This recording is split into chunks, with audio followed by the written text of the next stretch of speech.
Ya ayyuhan nabi, ya ayyuhal muzammil. Giliran nabi yang lainnya langsung dipanggil namanya.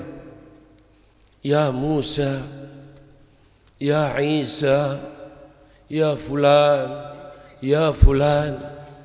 Ini suatu kemuliaan dan keagungan yang Allah berikan kepada Nabi kita Muhammad. Tapi kata beliau, sewaktu Allah Subhanahu wa taala memberikan maqam yang sangat tinggi kepada Nabi Muhammad, kemuliaan yang sangat tinggi Nabi Muhammad, di mana tidak didapati oleh nabi yang lain dan rasul yang lain. Apa yang dikatakan oleh Allah? Maqamul ubudiyah, yang diberikan oleh Allah maqamul ubudiyah sebagaimana tertera dalam Al-Quran. Subhanalladzi asra bi abdihi lailan. Tidak menyebutkan bi nabihi wala bi rasulih, bi abdihi. Maqam ubudiyah inilah yang sangat tinggi di sisi Allah. Ayat lain mengatakan fa'auha bi abdihi ma bi abdihi. Ini kedudukan di saat Nabi mendapatkan kemuliaan. Tidak ada nabi yang lain, rasul yang lain mendapatkannya. Disitulah Allah menyebutkannya bi abdihi. Inilah kedudukan yang luar biasa yang Allah berikan kepada hambanya, maqam, dan inilah yang diwarisi oleh para aulia Allah. Sewaktu beribadah bermunajat kepada Allah, semata-mata mengaku sebagai hamba Allah. Disitulah kata Habib Umar, bagaimana tidak akan hujan rahmat bila disebut nama-nama para waliullah, kekasih-kekasih Allah.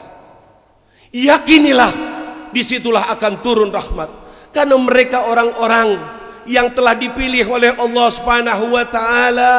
Kalau di sana dikatakan dalam sebuah hadis yang diriwayatkan oleh Imam Muslim, idza sahaddik fas'alullah. Kalau kau melihat ayam jantan jago, dia berkokok, mintalah kepada Allah, doamu akan mustajab. Di saat itu kau minta kepada Allah, doamu akan mustajab. Kenapa? Karena ayam jantan itu, ayam jago itu melihat malaikat. Ini diterima doa di saat itu dikarenakan melihat malaikat. Begitu juga sahabat Imran bin Husain yang telah melihat malaikat. Gobul doa kita bila kita meminta. Inilah. Maka bagaimana dengan para aulia Allah? Dzalikal qaum yang selalu munajat kepada Allah, yang selalu kontak kepada Allah. Bagaimana Allah tidak akan menurunkan rahmatnya? Bagaimana doa-doa kita tidak akan digabulkan oleh Allah? Disinilah Al-Imam Ali bin Muhammad Al-Habsyi mengatakan, "Dzawaqtu taubatik yal 'asi idza batatu." Ini saatnya bila kau akan bertobat kepada Allah. Wahai orang yang berlumuran dosa, kau mau tobat? Di majelis semacam ini, di majelisnya para aulia Allah, tobatlah kamu kepada Allah. Niscaya tobatmu akan digabulkan oleh Allah. Amin ya Allah.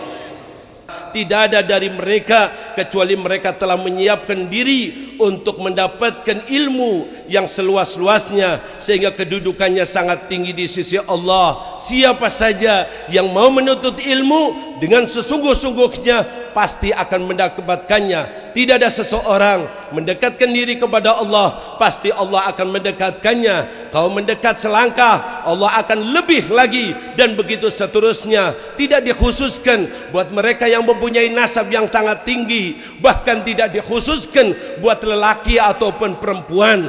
Betul di sana dalam pembagian waris, kalau pembagiannya dibagi, maka laki-laki mendapatkan 2 bagian, perempuan mendapatkan 1 bagian. Tapi giliran menuntut ilmu, siapa yang bersungguh-sungguh, niscaya semuanya akan mendapatkan bagian itu, baik laki-laki ataupun perempuan. Inilah ilmu, ilmu muhim kata beliau. Ilmu itu sangat penting. Ilmu inilah yang akan memberikan buah kepada kita. kita sangat membutuhkan kepada ilmu. Kita lihatlah tadi apa yang ditawarkan oleh Habib Jindan, semoga Allah memanjangkan umurnya, bagaimana pentingnya kita untuk menuntut ilmu sehingga kita bisa berada di jalannya salafun salih. Dengan jalan itulah kita niscaya insyaallah akan terjaga dari satu generasi sampai satu generasi, dari ayah kita, dari sampai ke anak kita, seterusnya semuanya itu akan tetap dalam satu jalan yang diridhai oleh Allah Subhanahu wa taala. Khususnya di zaman kita ini,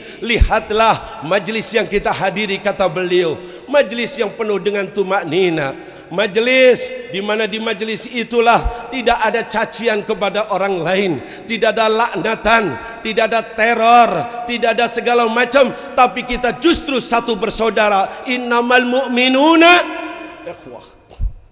Kita kumpul bagikan satu saudara sesama kita. Itulah sifatnya orang mukmin. Inilah satu kebahagiaan, satu keberuntungan yang luar biasa. Maka daripada itu, berusaha lagi beliau tegaskan untuk kita menuntut ilmu. Dalam menuntut ilmu, berjuanglah dengan segala apa yang kau miliki. Kalau perlu kau bergadang dan kau curahkan apa yang kau miliki, sebagaimana yang sudah diisyarahkan daripada Al-Habib Ali, karena ilmu itu ba'idul maram, karena ilmu itu jauh sekali dan tidak bisa kita dapati hanya cukup kita dengan memancing seperti kita mancingnya ikan, tapi itu bagaikan satu pohonan, harus kita tanam lebih dahulu. Kita tanam dan kita sirami, kita jaga, dan nanti akhirnya kita mendapatkan buahnya. Amin ya Allah. Inilah, dan barengkanlah ilmu itu dengan tarbiyah pendidikan, sehingga kita ada ilmu dan di situ ada akhlak yang sangat tinggi. Lihatlah daripada didikan Rasulullah sallallahu alaihi wasallam di generasi pertama dari anak didik Rasulullah, yaitu sahabat-sahabat Nabi, di mana lihat para sahabat begitu gigihnya untuk menuntut ilmu agama. Bahkan sahabat-sahabat yang masih kecil seperti Sayyidina Hasan meriwayatkan hadis dari Rasulullah sallallahu alaihi wasallam. Begitu juga Sayyidina Husain meriwayatkan hadis dari Rasulullah sallallahu alaihi wasallam. Begitu juga sahabat Abdullah bin Abbas, semuanya masih muda-muda sekali, umur 12-14 tahun, tapi gigih dalam menuntut ilmu sehingga meriwayatkan hadis-hadis dari baginda Rasulullah sallallahu alaihi wasallam. Bahkan ada satu kejadian yang terjadi kepada sahabat Abdullah bin Abbas, di mana dia diajak oleh bibinya untuk nginap di rumahnya, yaitu istri Rasulullah sallallahu alaihi wasallam, Sayyidah Maimunah, dan sewaktu itu nginap bersama-sama dengan Rasulullah sallallahu alaihi wasallam. Maka pada waktu itu dia melihat bagaimana Rasulullah sallallahu alaihi wasallam dalam mengambil air wudu. Dilihatnya, dipelajarinya, sehingga setelah itu dia meriwayatkan dan mengatakan fatawadda'tu nahwa wudu'ihi, aku berwudu seperti wudunya Rasulullah. Tidak mengatakan aku wudu, ini wudunya Rasulullah, tidak. Seperti. Kenapa? Sopan santun, tarbiyah. Tarbiyah ini mahal, rahasia daripada ilmu. Begitu juga sewaktu sholat, Rasulullah memberikan isyarat untuk sholat di sebelahnya, dekat berdampingannya. Dia tidak menjalankannya. Selesai sholat, Nabi menegurnya, kenapa kau tidak sholat di sebelahku? Maka Sayyidina Abdullah bin Abbas mengatakan, bagaimana aku sholat di sebelahmu ya Rasulullah, sedangkan kau adalah Rasulullah sallallahu alaihi wasallam. Sopan santun yang sangat tinggi, disitulah akhirnya Sayyidina Abdullah bin Abbas didoakan oleh Rasulullah sallallahu alaihi wasallam, Allahumma faqihhu fid din, ya Allah berikanlah kedalaman dalam ilmu agama. Doa datang dari Rasulullah sallallahu alaihi wasallam. Maka daripada itu berusahalah kita jaga totok romo kita, akhlak kita. Beliau Al-Habib Umar juga mengingatkan kepada kita untuk kita ikat hati kita ini dengan hati-hati mereka, sehingga kita berusaha sedapat mungkin menjalankan apa yang dijalankan oleh mereka para aulia salihin. Bahkan beliau pada akhirnya memberikan hadiah besar buat kita, sebagaimana hadiah yang diberikan kepada orang-orang salihin, yaitu hadis yang dikatakan hadis al-awaliyah, yaitu hadis yang pertama kali yang beliau dapati, di mana itulah yang dilakukan oleh orang-orang ahli hadis.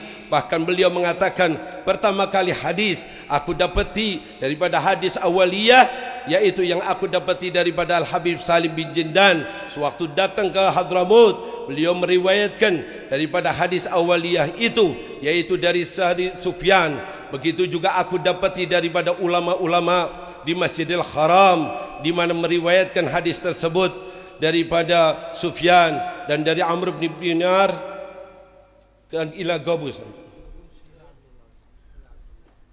dan dari Gabus ila Abdullah. Itulah hadis yang diriwayatkan kepada kita, dan kita sudah menerima ijazah itu sebagai hadiah yang akan kita bawa besok insyaallah sewaktu kita pulang ke rumah kita masing-masing. Amin ya Allah. Dan beliau bawakan juga doa-doanya kepada kita yang cukup panjang lebar, yang tidak perlu saya terjemahkan karena waktu sudah sangat siang. Dan insyaallah kita semuanya mendapatkan keberkahan daripada majlis kita ini, mendapatkan apa yang telah Allah berikan kepada mereka. Insyaallah kita semua menjadi hamba Allah yang saleh, hamba-hamba Allah yang dicintai oleh Allah dan dicintai oleh para malaikat, dan apa yang kita dibawakan insyaallah diterima oleh umat. Amin ya rabbal alamin. Hadza wal afu minkum. Wassalamualaikum